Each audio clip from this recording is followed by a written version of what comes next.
Hello and welcome back to the ROI podcast, the podcast that's obsessed with the art and science of return on investment. And today it's my great pleasure to welcome James Fishback from Azoria onto the channel, first time guest, often with some contrarian views on what I have been studying. So I'll be keen to dig into some of those.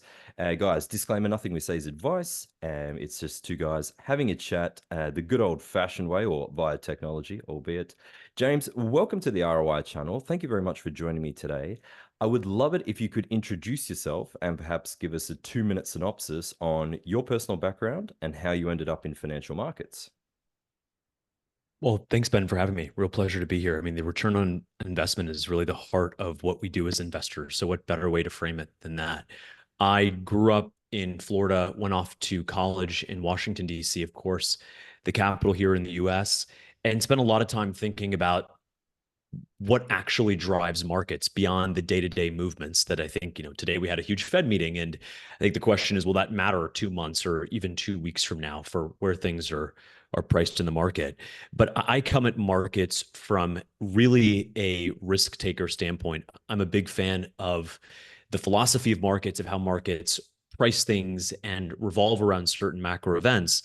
But at the end of the day, I'm a risk taker, and I care about markets to the extent that they help investors like me and make money. And the investors that I represent make money. And so started off running a macro fund called Macro Voyant for 5 years. Went off to join David Einhorn at Greenlight to run the macro book there for 3 years. Left in August of last year and to start Azoria, which is an investment firm that really privileges excellence and meritocracy and free thinking, and does that across a number of investment products, a traditional macro hedge fund that we run, but also our first ETF that we're bringing to market next year that allows anyone, whether you're an American or an Australian, or you've got $10 or $100,000 to invest, giving you an opportunity to tap into markets in a unique and low cost way. Excellent. I like the style. So let's talk about your investment approach, particularly around the upcoming ETF. If I invest in this ETF, how many positions are you generally going to be running? What is your time horizon for these investments? Or are they based, as you say, around macro trades? Are you going to be looking to compound capital over shorter term events? What can I expect as a potential investor looking to buy your ETF on publicly listed exchanges? So the first of our ETFs, Ben, is actually going to be called the Azoria Meritocracy Fund. And what that means is we take the 500 companies in the S&P 500, we equal weight them, and then we exclude the companies that have mandatory racial or gender quotas. And so the reason being is that any constraint that a business self-imposes, whether we need to hire a certain number of minorities or hire a certain number of women or men or anyone for that matter, is fundamentally antithetical to the way a business ought to be run. You should hire on skill, expertise, and ability, not race, gender, and sexual preference. And far too often we see companies within the S&P 500 that, have gone beyond the typical boilerplate DEI initiative and some flowery language around diversity. I can object with that. I think a lot of people can, but it's where people take it too far when companies say, no, look, 30% of our salaried employees by 2030 have to be Black, Indigenous people of color. Half of the executives that we promote have to be women. That is wrong because that's an inherent contradiction to the idea of meritocracy. And I got to tell you, right now, it is the focus on these particular minority groups. But it wouldn't matter if a company said we're going to hire 30% white men or conservative men or white straight Christian men. Anytime a company comes out and says we are going to hire X number of people, not based on what they bring to the table, not based on their skills or their abilities, but simply based on the idea that they check some superficial box, hurts the business, hurts workforce quality, increases workforce turnover, and ultimately reduces competitiveness. All of this, Ben, all of this has the final end result of hurting shareholder value. And so we believe in creating a semi-active, semi-passive fund that every quarter is looking at the companies. There's roughly 24 of them today that have these mandatory quotas, actively excluding them. And Our preliminary research on this shows that when you exclude the companies that have these mandatory hiring quotas on race and gender, that subsequent portfolio outperforms on the order of 3 to 5 percentage points a year. So this doesn't just make sense ethically and morally for a lot of investors who might be initially attracted to the strategy. It makes perfect business and investment sense to exclude companies that aren't looking to grow their workforce on ability or skill, but looking to check some social engineering criteria. It's a fascinating approach and makes perfect common sense to me. Sounds like even though some of these companies may have inclusion listed in their corporate presentations or headlines, they're actually excluding the best players that could be on their team. How exactly do you do that? Do you look at ESG scores? Are you looking at through corporate rhetoric in terms of what a company is actually doing versus what they're saying? And how do you juxtapose that to the good old-fashioned valuation models where you're looking at the revenues, the income statements, the cash flow statements, and balance sheets of these companies? Yeah, that's the tough part, because anybody can come out and say we're for inclusion. And so we don't hold a company's words against it. What we're really looking at is there a policy codified on the books, Ben, that deliberately says we are going to hire people, we are going to promote people, we are going to double the employment count of a certain race or gender. That is what we're looking for. And so we've gone through the 500 constituents of the S&P 500, and we've looked and taken a very close look and said, look, is this something that people are actually falling for? And if it is, we are not going to have any part of it. Now, look, the second that a company ends up changing that policy, says that we've abandoned this hiring quota for Black women or for women of color. And again, I think a lot of people are going to end up criticizing this investment approach because it comes off as somehow discriminatory. Well, first and foremost, these policies are the ones that are discriminatory. First and foremost, let me say that. Second, actually, it's the very people that this type of policy purports to help. They're the ones that are being harmed. The New York Times, which is no fan of an anti-DEI fund like this one, the New York Times says that when Wells Fargo was implementing its hiring diversity policy, they would have already secured somebody for the role. They already had hired somebody for this sales and trading role or this wealth management role. But simply to check their box, they would interview a Black or Hispanic candidate. Think about how devastating that must be for a single mom in Baltimore or a dad of 2 kids in Jacksonville who happens to be Black, happens to be Hispanic, thinking, I got it. I got the interview. I'm almost there. I got the job, only to be used as a pawn for a large multi-billion-dollar bank to check its self-imposed woke criteria. That is wrong. That is unethical. It is wrong for the individual who thinks they're going to get the job. It's wrong for the company. And most importantly, it's wrong for the shareholder. Shareholders, they deserve management that is focused on being competitive, earning profits, and delivering for them, not focused on checking some other social agendas. So that's where we end up distinguishing ourselves. And the results are already there. I think the question for most people, Ben, is going to be, look, let's not think of this as the S&P 500. Let's not think of this as excluding 25 or 30 companies. If I came to you, Ben, and I said, I'm going to open up a pizza parlor in Sydney, and we're going to make really good pizza and calzones and lasagna, and you're in the process of writing that $50,000 check to be one of my first investors, and you turn to me and ask me, you're going to hire the most qualified cooks and chefs and waiters, right? And I said, no. A third of the people we're going to hire are going to be Black. The other third are going to be Aboriginal, and the other third are going to be women. You would rightly rip that check up and run for the door, not because you have any beef with the Aboriginal people of Australia, not because you have any beef with women. We love women. It's because anyone who purports to run a business cannot purport to be running some kind of social experiment that's an NGO, right? It's one or the other. And if you're not focused on delivering for your shareholders by increasing human capital in line with meritocracy, hiring people on skill and ability as opposed to race and gender, then you have no business having our investors' hard-earned money, and we're going to outperform by excluding you from our index. Exactly right. And I wish to point out that the two outcomes are not necessarily mutually exclusive. I speak from personal Absolutely. experience when in a previous business that I ran, I actually became the minority. I was the minority male. I was the minority non-Jewish. It was a very Jewish area. And it was great, but it wasn't because anyone forced me to do it. I just simply screened applicants based on, as you say, meritocracy. And it worked extremely well. What I want to touch on is how do we get to this point where basic economics has become so infected by political ideology that really what we're talking about in capital markets has so much to do with political ideology instead of the simple basics of how the business is performing. Yeah, that's right.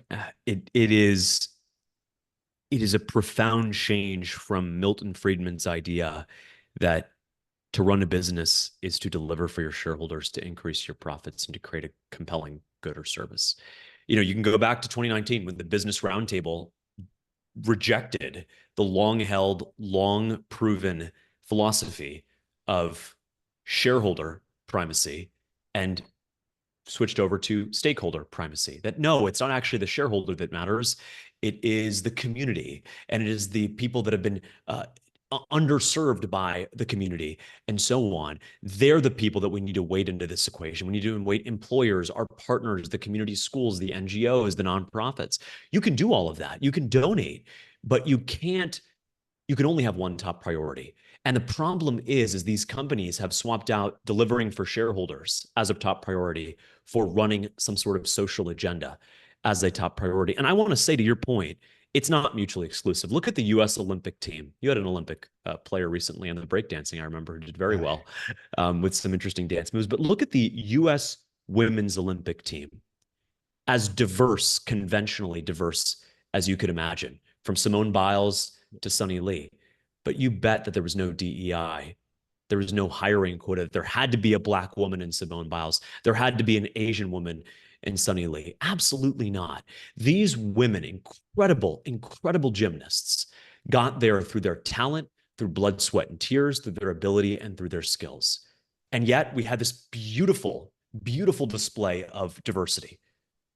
Why can't that be the case in these companies? You can still end up with diverse outcomes without necessarily solving for diversity. So diversity can be an end, but it cannot be a means to an end.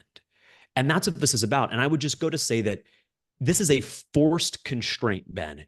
Any forced constraint is wrong. I would be just, and we would be as a firm, just as rejecting of a business that announced a mandatory hiring quota of people who were vegetarians or people who must know how to do a butterfly stroke in under 50 seconds, or people who must be chemistry professors. Sir, this is Best Buy. Why must we hire a chemistry professor? Sir, this is Pizza Hut. Why must we have someone be a vegetarian? Right? And so it's any type of forced business constraint that we have to reject because it binds the hands of management, and that ultimately reduces competitiveness and degrades shareholder value.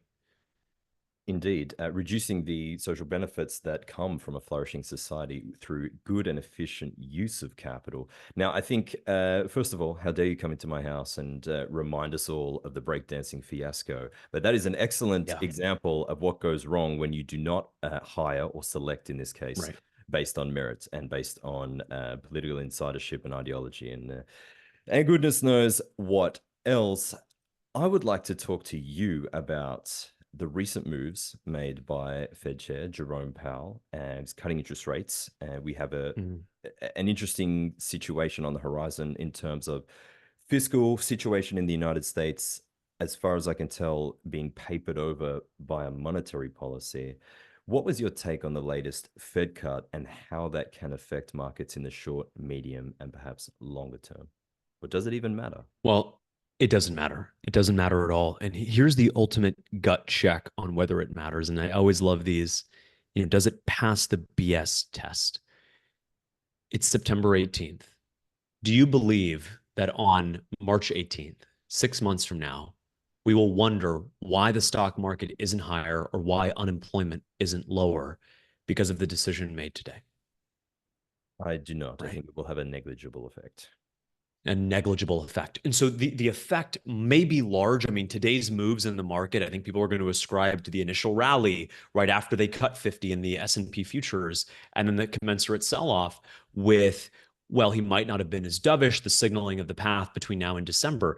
But the medium and the long term, this just doesn't matter. Powell made clear at Jackson Hole in his annual speech last month that the pivot is here. They are cutting. The direction of travel is clear, and that they don't seek or welcome any more further weakness in the labor market. But I got to tell you, we came into this move pricing roughly a 50-50, whether they were going to do 25 or 50. What ended up happening was they delivered 50, but they pretty much signaled this was a one-time thing, that they weren't going to end up doing this again. The dot plot, which Powell is usually loath to focus on, actually really focused on it, which is to tell you that he assigned more credibility than normal and said, look, there's 50 basis points of cuts that we project between now and the end of the year. There's 2 more meetings, so that's 25 a meeting. This 50 basis point move today really should be understood in the context that they should have gone in July, and they would have had they seen that July jobs report, which came out the following week. And they would have done that.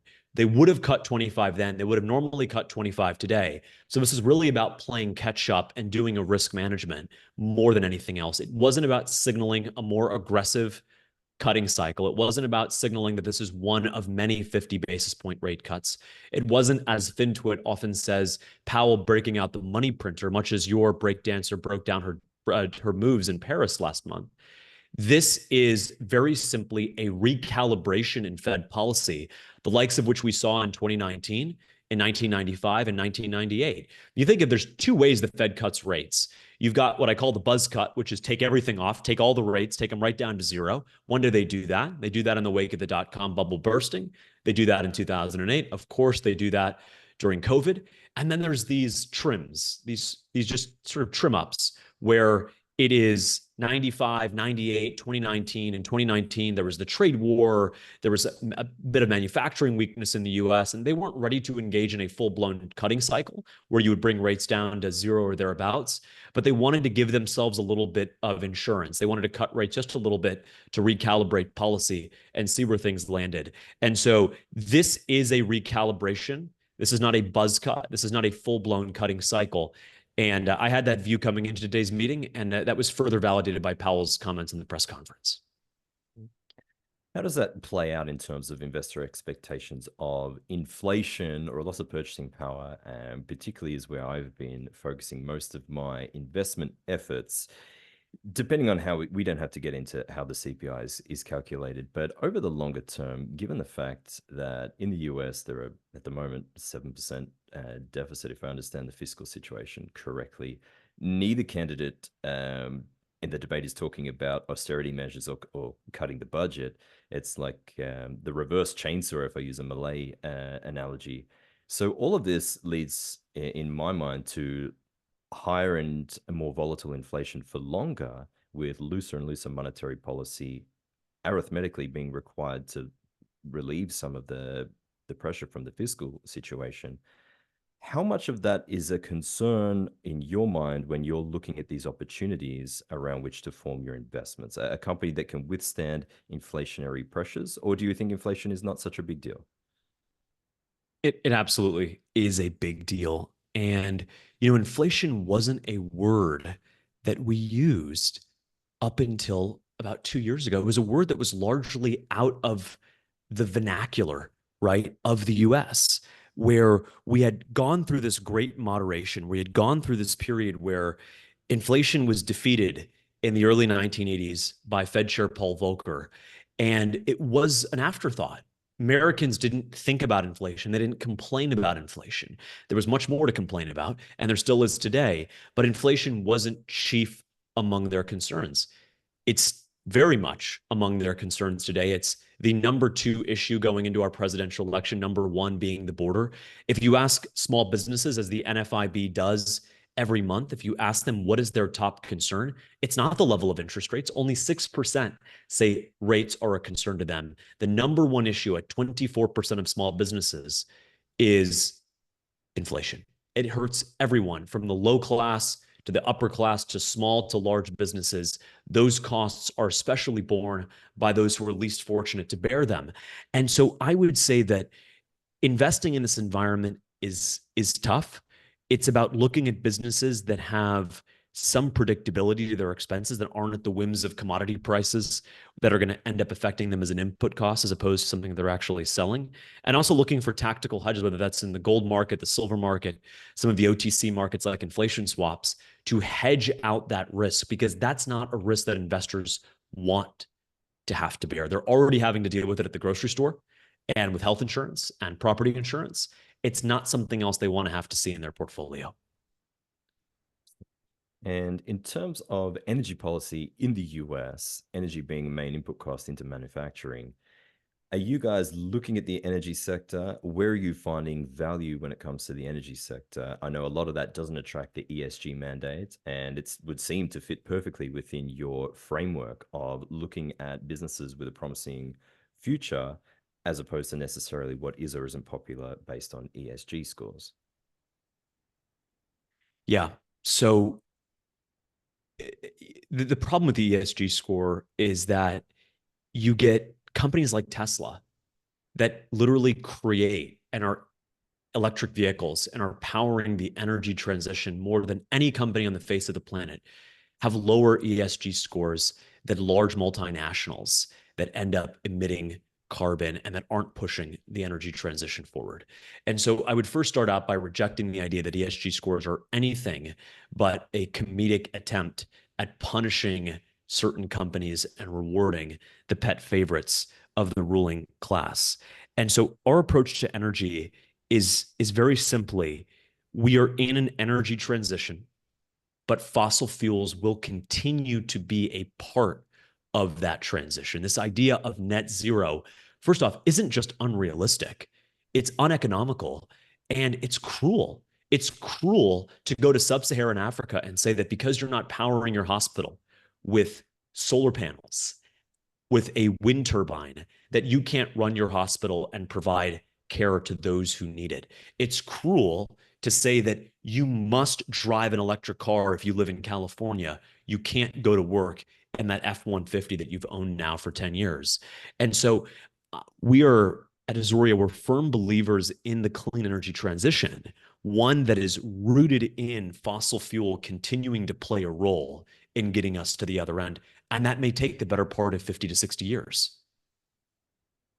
Indeed. You've mentioned that lemonhead candies is a perfect metaphor for the interest rate environment and broad equities in the United States. Can you take a moment to unpack that for people who, like myself, have never heard of a lemonhead candy? I think I can guess what it is, and how that is an analogous symbol for the interest rate market, and how in turn that affects broad equities. Absolutely. The lemonhead candies are the candies that I grew up on. And unlike the name, they're not actually sour. That you put them in your mouth at first and they're sour, but as you suck on them more and more, they're sweet. They're surprisingly sweet. And this was the way I thought about the Fed's aggressive rate hiking cycle from 2022 up until the summer of last year. So they took rates from 0 up to 5.5%, the most aggressive pace since that guy named Paul Volcker in the 1980s. And the thinking was, wait, hold on a second. The Fed's going to hike. They're going to hike at the most aggressive pace. They're going to do back-to-back 75 basis point rate cuts. Why is the market at all-time highs? Why is unemployment, yes, a little bit above recent lows, but still well within this idea of maximum employment? Why are retail sales strong? Why are credit spreads tight? Why is all of that the case? Why have we largely skirted the recession, that's the deep recession that so many predicted because of these rate hikes? Is because the nature of our economy has changed in the US. So what was thought to be sour was actually sweet for a couple of reasons. One, the US consumer is largely in a fixed interest rate profile, which means that when it comes to interest rates as a liability, when rates go up, they're locked in. 80% of household liability is the mortgage. 85% of mortgages are 30-year fixed rate. And so when you lock in mortgages at record rates, as Americans did in 2020 and 2021, rates going from 0 to 5, even from 5 to 15, has no effect whatsoever on what they're paying on a monthly basis. That's not the same in the United Kingdom. That's not the same in the European Union or in Eastern Europe. That when the Federal Reserve ends up hiking rates, it immediately translates to higher monthly debt servicing costs and mortgage payments that ends up taking away from discretionary income, as a result, pulling down GDP for the economy as a whole. And so that's just one way. The other way, of course, is that you had all this cash infused on household balance sheets, whether it was from the CARES Act or the American Rescue Plan, or the fact that we had put in place these rent moratoriums. We had paused debt payments, whether they were the private sector or the public sector doing that. And so all this cash ended up building up on the consumer's balance sheet. And guess what? The Fed was raising rates. And so now consumers who had been used to earning 0 on their excess cash were now earning 4.5%, 5%. So on both sides of the ledger, the liabilities were locked in. So when rates went higher, there was no negative impact. And then on the asset side, that excess cash, when rates went higher, they were actually earning more. This goes to companies as well, Ben. Alphabet, of course, the holding company for Google, they're making $1 billion a quarter on just what they're earning on excess cash on the balance sheet. $1 billion net a quarter. And so when companies are able to lock in low rates, as they did in 2020 and 2021, through record issuance on the corporate side, through record home refinancings and mortgages on the consumer side, they lock in low rates, fixed. So when rates go higher, they're unaffected. And then when rates do go higher, all that excess cash, for one reason or another, ends up yielding real income that can then end up supporting consumption. And so that's the basis for the Lemonhead theory. It only applies to the US. It doesn't apply to the UK, where, again, there isn't really that large fixed rate mortgage market, where companies weren't able, like they are in the US, to lock in long-term borrowing costs. And so that's where we stand on that one. Indeed. One person who did not necessarily do the best job of locking in the lower rates would be Janet Yellen. And she's about to find out what that means, as the debt is due to a huge amount of the debt. I think nearly 40% is due to roll over the next 24 months. What does that then mean for someone who is, let's say they couldn't lock in the mortgage because they were a younger person in 2020, 2021, and they're looking to get their first start to buy into a home now at much higher rates, in addition to which they have a large amount of competition for not only jobs but housing due to, you mentioned immigration, so I'm going to go there, due to the border. How hard is it for a young person in the US at the moment, just a person off the middle class, trying to get their first start, leaving their parents' house to find a home for themselves? Educate me, as someone on the other side of the world, as to what that's like, trying to get into a fixed mortgage market that's a lot higher than it used to be, a lot of competition from people that didn't necessarily take the same path to get to the neighborhood in which they are. What are you seeing firsthand as someone who lives in that particular part of the world? The average American is paying 3.6% on a mortgage. The second they sell, they'll end up paying 6.5%. If they want to move, they have to get an entirely new mortgage. And so that is keeping people in their homes, even folks who would otherwise want to go. That takes supply off the market at a time where you're seeing a massive surge in immigration, where you're seeing millennials and obviously Gen Z going out there and building up families for the first time.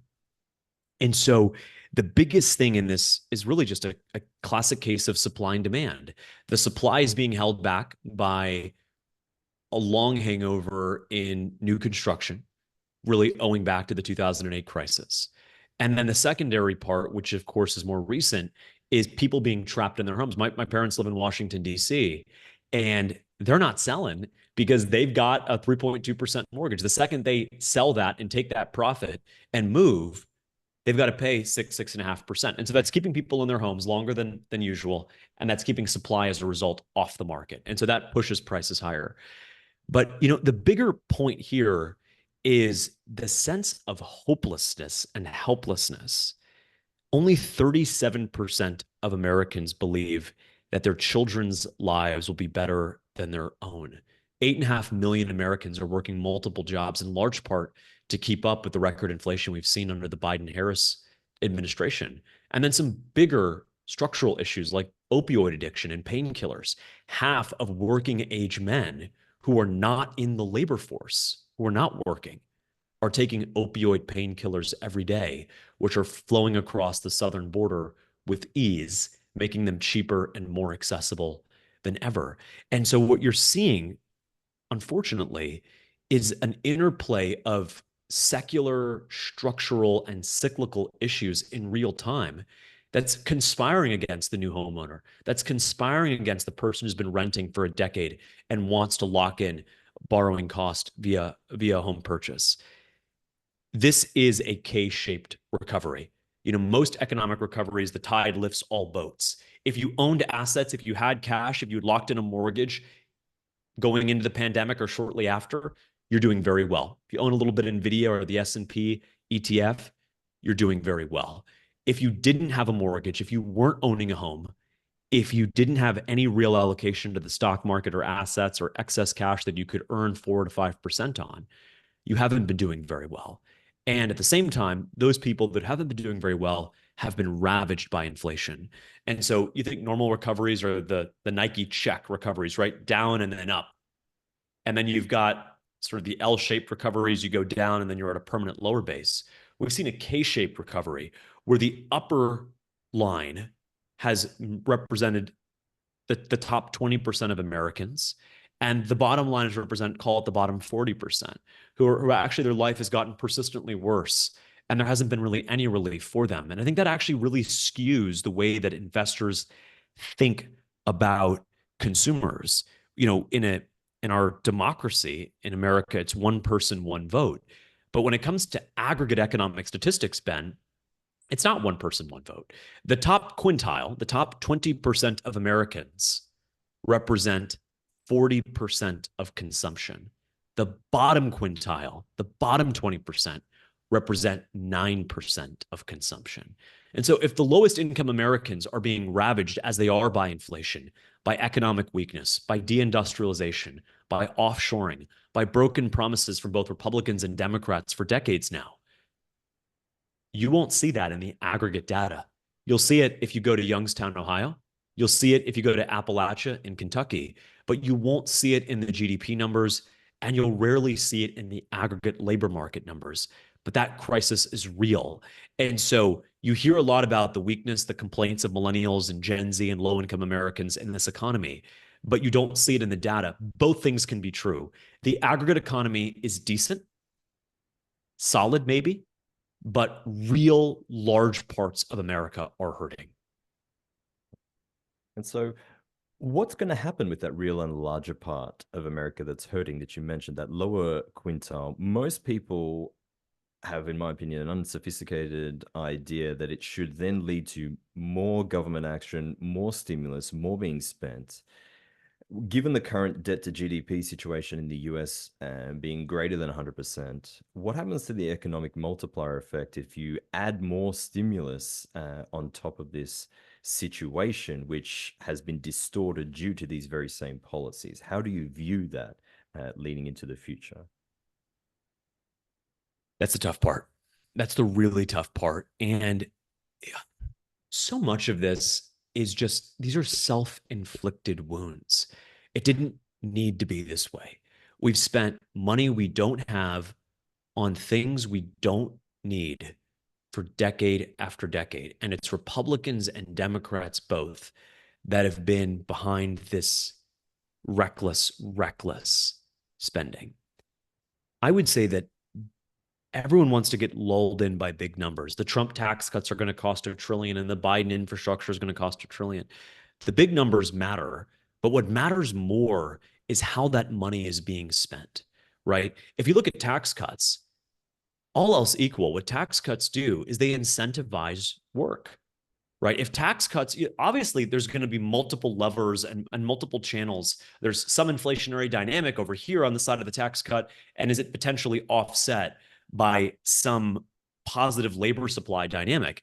What Donald Trump is running on is no tax on tips and no tax on overtime pay. And you have to ask yourself, what percentage of the population who is sitting at home, who hasn't worked for years, who has given up on the labor market, is saying, I would work if more of the money that I earned actually came to me as opposed to the government? That's exactly what Trump's tax policy is.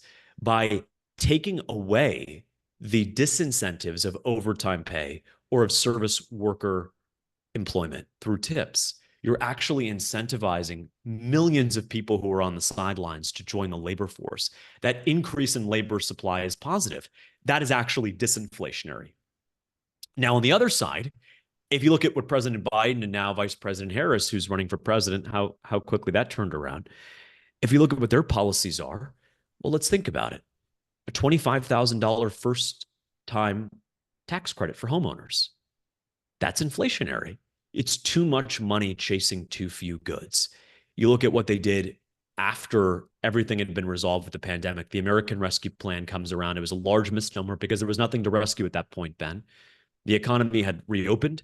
Unemployment had fallen by more than half. Over 150 million Americans had immunity to a virus that turned out, to be honest, to be much of a nothing burger. And guess what?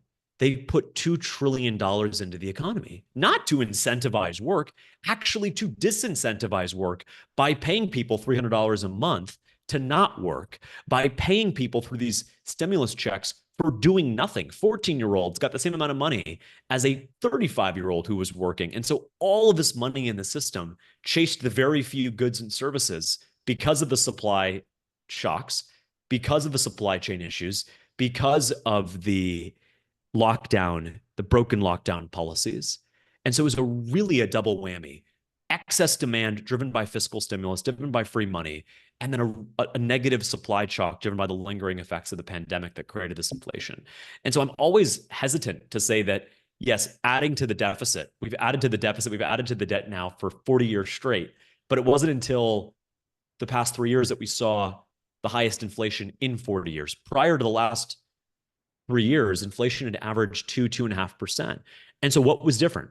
Well, we didn't just see record deficits as a terms of GDP. We saw record cash transfers as a percentage of those deficits. So I'll give you an example, just for argument's sake, Ben. If the government borrowed $1 trillion to dig a bunch of holes and fill them back up in Arizona and Nevada, would that cause inflation? No, right? Digging up holes and filling them again would be an awful use of money. It would be stupid and reckless and wasteful, but it wouldn't cause inflation. Inflation, by definition, is too much money chasing too few goods. And it can happen one of two ways. You're injecting too much money into the system via fiscal transfers, or on the latter part of the sentence, which is chasing too few goods and services, too few goods and workers, and you're withdrawing labor, you're withdrawing services, you're withdrawing goods from the system. And so let's not focus on headline numbers alone. The Trump tax cut's going to cost X or this policy is going to cause Y. Let's look at the actual mechanisms at play that drive prices higher. That's what we saw this time around. Everyone's saying that the Trump tax cuts are going to be inflationary. They should go back look at the winter of 2017 when the Trump tax cuts were signed into law and the subsequent 2 years. Inflation under Donald Trump averaged 1.9%. Under Joe Biden, it's averaged 5.8%. Past performance is indicative of future results. Okay, there we have it. I think, yeah, input costs of goods, energy, and labor coming down is certainly a good thing. We've come off the back of essentially 4 decades of the most benign economic climate in human history, as far as I can tell. You've had declining cost of capital, you've had declining cost of energy, most importantly with the input costs. And now you're mentioning the labor aspect, potentially with the Trump victory, could provide some relief to inflationary pressures felt in the US. Another thing that I would argue the market is almost betting the house on in terms of improving productivity to grow our way out of the fiscal deficit would be through a productivity boom in AI. And everyone's got their different opinions about it. I know you're very much at the forefront of what's happening in AI. How do you see AI impacting not just the narrative, but the free cash flow and efficiency ratios of companies that are publicly listed? I think it's really, really simple. And people who are trying to underrate AI and saying it's a hype or it's overhyped, they're sadly mistaken. I mean, look, AI is going to prove bigger than the internet. It's not the future, it's the present. It's already happening. It's already here. We're already seeing it being deployed. Half of code that's being deployed on GitHub is AI generated code. Developers are seeing substantial boosts to their productivity by using tools like GitHub Copilot to expedite and accelerate the code base that they're working on. And so when you think about labor productivity, it's not some fancy formula that requires calculus 2 and derivatives. It's actually very simple. Output over hours worked equals productivity. The output is the stuff you generate, the work you do over the number of hours you spend on it. And anyone who uses AI seriously will tell you that their output per hour has gone up 20, 30, 40, 50%. That's just a fact.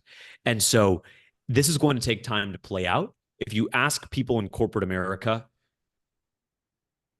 a very simple question: how much of your day are you using AI tools? And you say, okay, let's set it at 50%. Uh, Maybe that's less than 1 in 20 people are actually using these tools as a day-to-day part of their work routine. When these benefits become more widely distributed, and there's no reason they can't be or they shouldn't be. These tools are free. You know, ChatGPT 4 is a free tool online. A tool, by the way, that I could take a napkin and a pen right now, sketch out a web application, take a picture of it with my iPhone, and within 30 seconds, that tool that's available now for free will turn that into a full-fledged functioning website. That's unbelievable. That's absolutely unbelievable.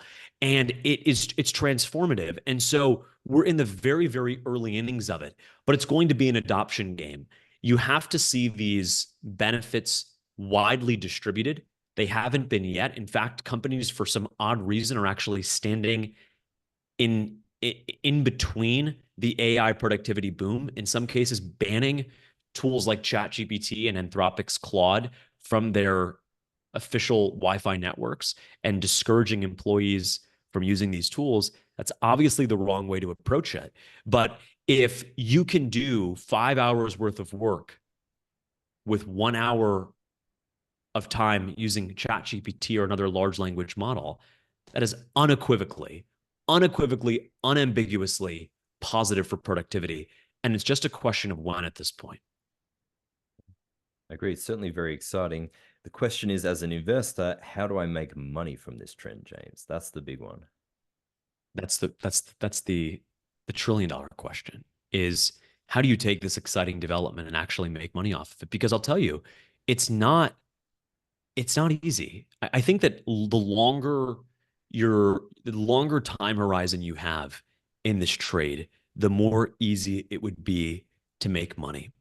But in the short term, I think the question is going to end up being, who are the obvious beneficiaries of this technology? Who are the obvious beneficiaries of AI? Are those who are developing it and deploying it. So on one hand, you have the companies that are AI is the product itself: NVIDIA, Microsoft, Meta, Alphabet, and so on.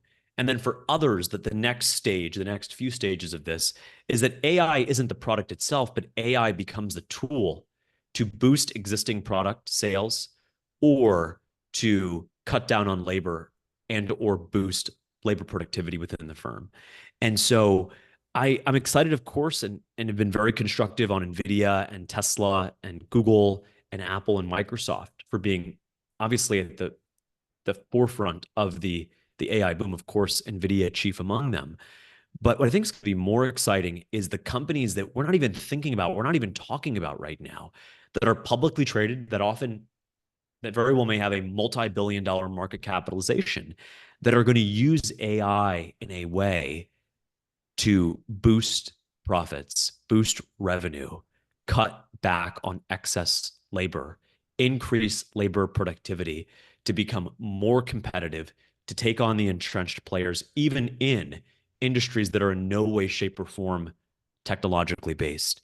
And so that's what's really exciting. I think the way to play that, to tell you the truth, I mean, obviously, NVIDIA, I think will be a key player here. I'm a big fan of what Tesla is doing. I think they're the most underrated AI play in the market today. They're not trafficking in the large language model of AI where the output is text or images.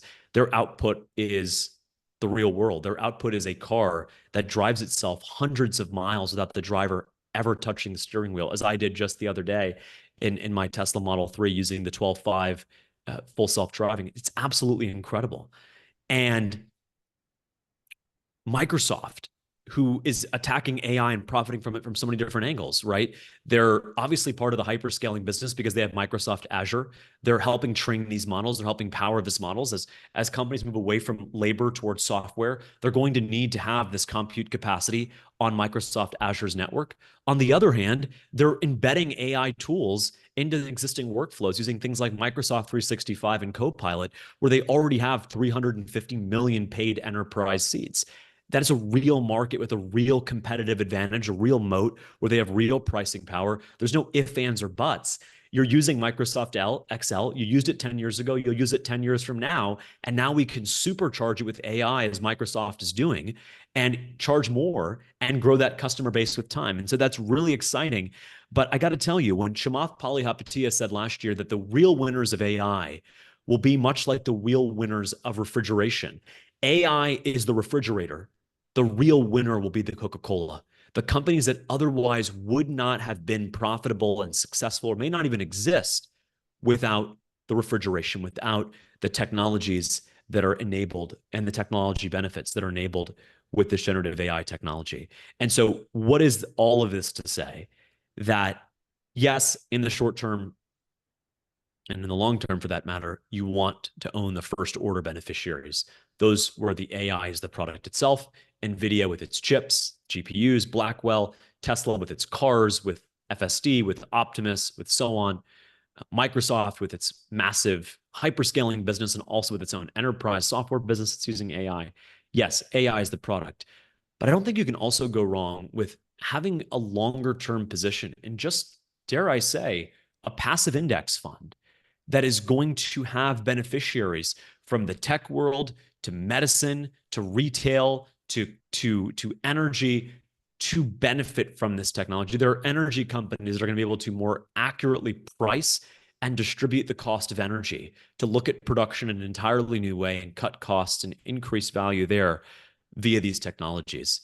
And so what is that to say? Owning the S&P 500, I believe in our meritocracy fund next year by excluding the players that have no interest in actually hiring based on merit. That is probably the best way to play AI over the next 10 to 15 years, because these benefits are going to be widely distributed, Ben. Yes, Microsoft and NVIDIA and Tesla are at the forefront of this, but in the next 5 years, every company is going to be deploying AI in some way, shape, or form, and those benefits are going to lift all boats. And I think you want to own pretty much any stock under the sun that's in a really good, strong competitive position that can use AI to further that competitive position. James Fishback from Azoria Partners. It's been a pleasure, my friend. Where can people learn more about you and what you're doing with your fund and ETF? Absolutely. Easiest place to do that is azoriapartners.com. You can sign up for our Substack there as well, where we put out interesting market commentary, reflections on not just what's happening day to day in markets, but also these bigger paradigm shifts. And I originally come to investing in from the macro field, which is currencies and commodities and which way the Fed or the Reserve Bank of Australia is going to go with their rate hiking cycle. But when I think of macro today, I think of it as simply the big picture. And the big picture is clear.